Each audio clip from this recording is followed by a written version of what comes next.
Some reading experience don't end when the book closes. You finish the chapter, you put the book down, but something follows you. A sentence echoes while you're washing dishes, a character's decision irritates you hours later, a paragraph feels like it quietly exposed you.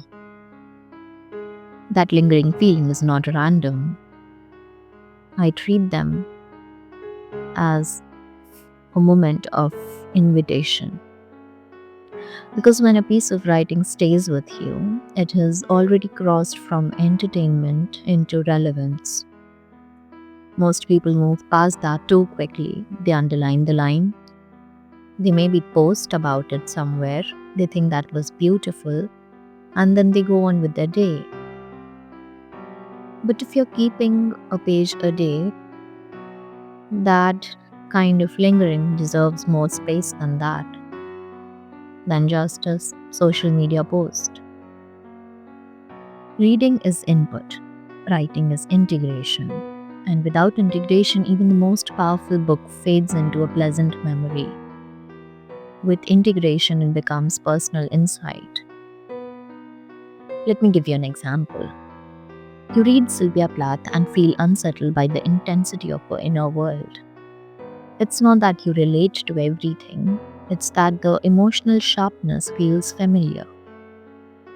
Instead of analyzing the metaphor, you open your journal and ask, where in my life do I feel this kind of intensity but hide it?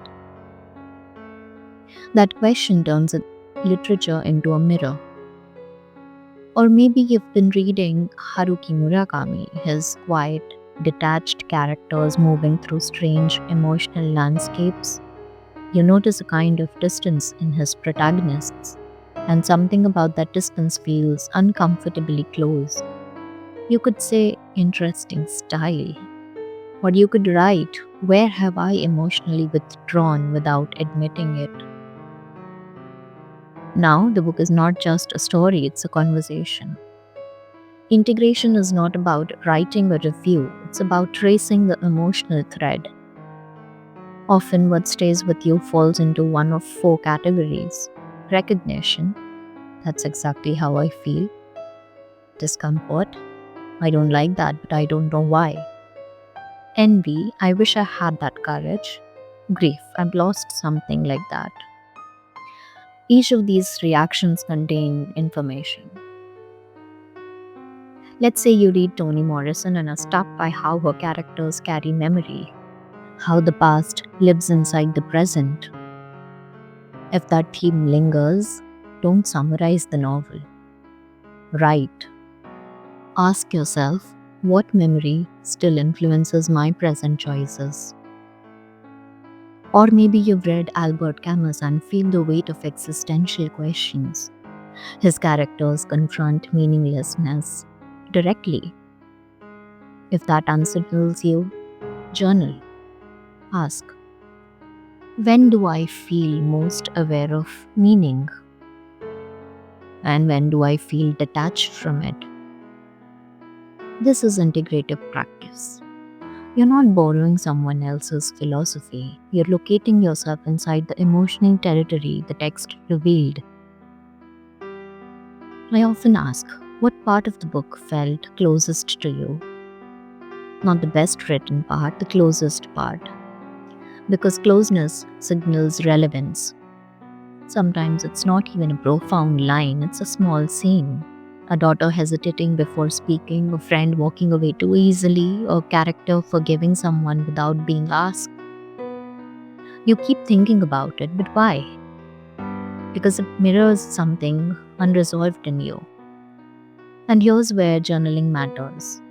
If you don't write after that moment, the insight stays abstract. But if you take 5 minutes and explore it, something shifts. You might write, I think I was angry at that character because I do the same thing. Or I admired her courage because I've been avoiding a similar decision. That's integration. You're allowing the book to illuminate your own patterns. Psychologist Penn Baker found that writing about emotional experiences increases coherence. your ability to organize internal chaos into narrative structure. When you combine reading with journaling, that effect deepens. Because you're not starting from emptiness, you're responding to stimulus. Books often articulate emotions with precision we don't not naturally use in daily life. Think about how Joan Didion describes grief not as loud despair but as disorientation. That subtlety gives you new language. If that description stays with you, ask yourself, where in my life am I disoriented rather than simply sad? Notice how the vocabulary defines the feeling. This is how literature becomes practical. It stretches your emotional vocabulary, it introduces nuance, it challenges your assumptions, and when you journal afterward, you claim that nuance for yourself. Over time, something changes in how you read. You stop racing through pages, you start pausing more, you read with curiosity about your own reactions. You become aware that the book is not only telling a story, it is activating yours. And your journal becomes the place where that activation settles. The goal is not to agree with every writer. Disagreement is just as valuable. If a character's choice frustrates you, write about the frustration. If an essay challenges your worldview, explore your defensiveness. Resistance reveals as much as resonance. Tonight, think about the last thing you read that stayed with you. Not because it was trendy or praised, but because it lingered and stayed long after. Open your journal and write one page in response. No analysis, not summary, just connection, a conversation. You may discover that what stayed with you wasn't about the author at all. It was about your recognition, perhaps in ways you hadn't admitted yet.